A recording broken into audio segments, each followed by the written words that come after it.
এত ক্ষমতা দুনিয়ার উপরে, এত টাকা পয়সা, একজনকে একজনের পিঠে মারি ফেলছেন, কিছু মনে হচ্ছে না।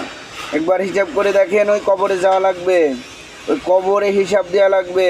এই দুনিয়ার উপরে যে ক্ষমতা পায়ে যে ক্ষমতার অপব্যবহারগুলো করছেন, এর হিসাব কিন্তু কবরে আপনার করাই দেওয়া লাগবে। তাই দুনিয়ার উপরে ক্ষমতা পায়ে আপনি যা খুশি ইচ্ছে মতো করবেন, আর উপর আল্লাহ আপনাকে ছেড়ে দেবে মনে করছেন? কবরের চিন্তা করেন ভাই। আপনি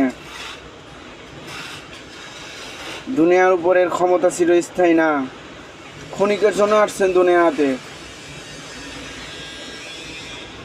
তাই যেটুকু সময় পাচ্ছেন বা পাবেন, ভালো কাজকর্ম করেন, আল্লাহর দিনের রাস্তায় কাজ করেন, যাতে আল্লাহর কাছে যায় একটু মাপ পাবেন, ক্ষমা পাবেন, দিদার পাবেন আল্লাহ তাআলার। এই কাজগুলো করবেন।